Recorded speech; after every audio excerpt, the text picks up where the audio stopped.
My fellow Singaporeans, good evening. 5 weeks ago, I spoke to you on our COVID-19 situation. Much has happened since then. So it's timely to update you again and share with you what we can expect down the road. I'll speak about 3 aspects of the issue: medical, economic, and psychological. On the medical front, we continue to see new cases in Singapore. Most either have traveled overseas or can be traced to imported cases. Each time, we've been able to isolate them, do contact tracing, and quarantine the close contacts. So our numbers have not blown up. But neither have we been able to eradicate the virus, despite our best efforts. At the same time, around us, the number of cases is rising rapidly. China's situation is stabilizing, but new cases are emerging all over the world, in Europe, America, and the Middle East.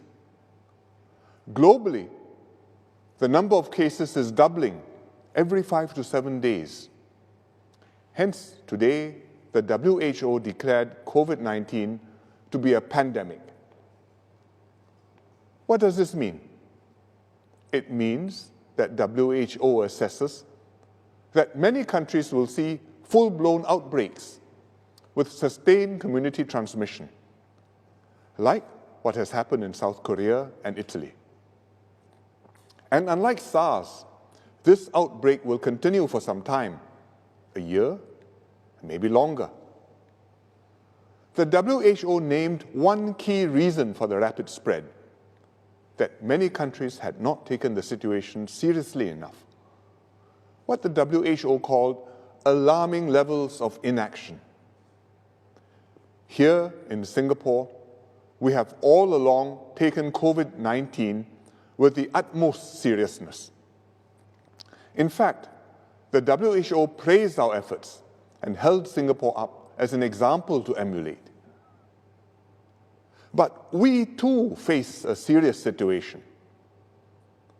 We expect more imported cases and therefore new clusters and new waves of infection, this time coming from many countries rather than 1 or 2. We have already imposed some travel restrictions, for example, from China, Iran, South Korea, Italy. We will have to tighten up further, temporarily, though we cannot completely shut ourselves off from the world. What else must we do?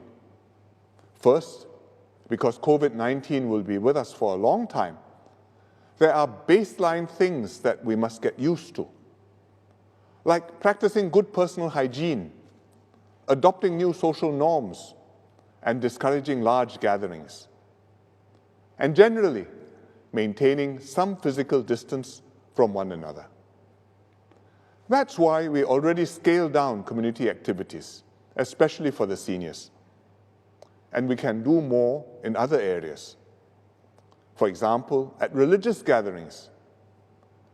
In South Korea, the cases spread through the Shincheonji church group.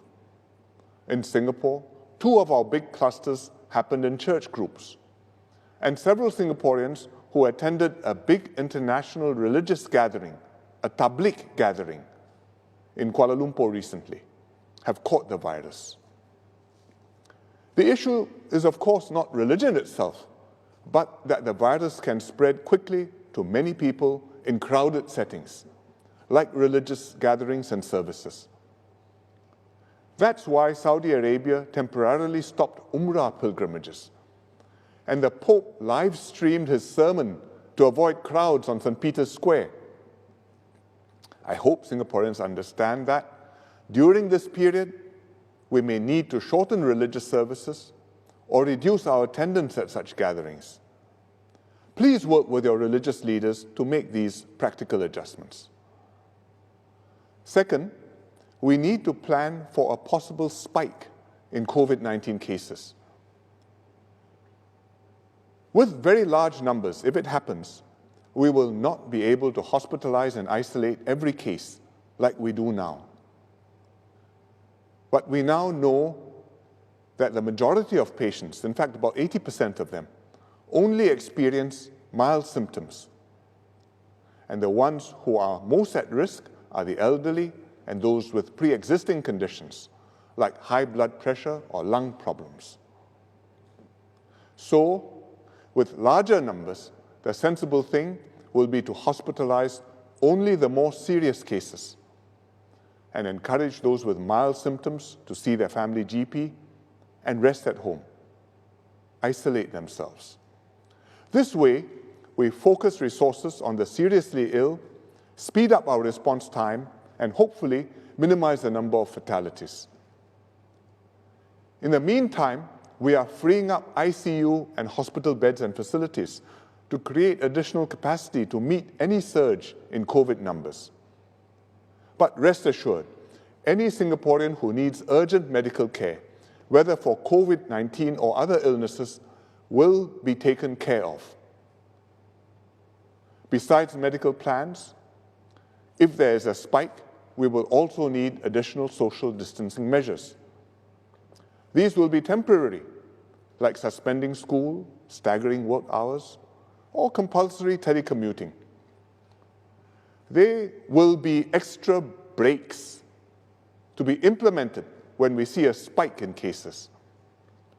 The extra breaks will slow down transmission of the virus, prevent our healthcare system from being overwhelmed, and help bring the numbers back down. After the situation improves, we can ease off and go back to the baseline precautions. But let me emphasize this. The situation in Singapore remains under control. We are not going to DORSCON red. We are not locking down our city like the Chinese, the South Koreans, or Italians have done.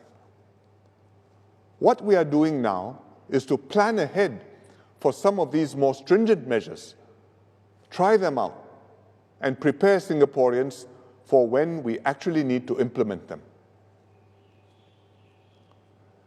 As we consider these next steps, one major concern we have is the impact on our economy.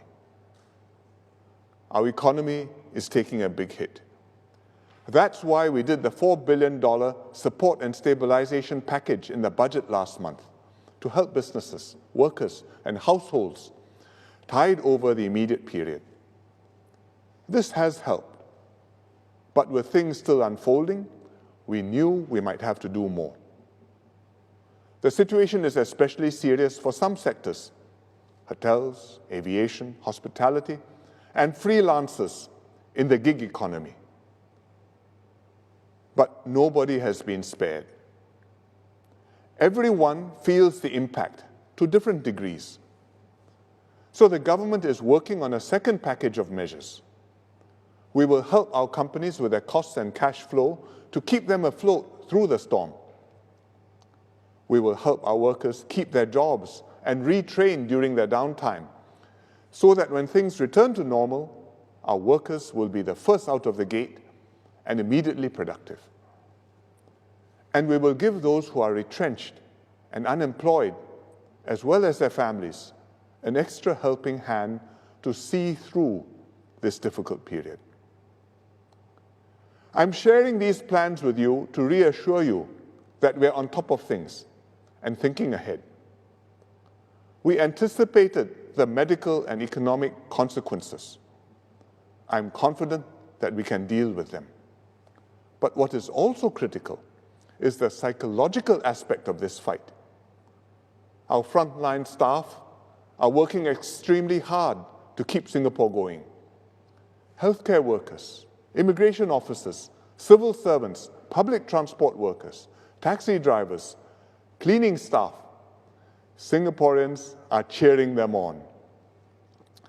The government, for its part, has been open and transparent with our plans. When we made direct appeals to Singaporeans, for example, only wear face masks when unwell, or don't worry about our supermarkets, running out of food or household items, people accepted our reassurances and changed their behavior. I'm grateful that most Singaporeans are responding calmly and responsibly. Thank you for your trust and support. Singapore's response has received international accolades. Underlying this is the social and psychological resilience of our people.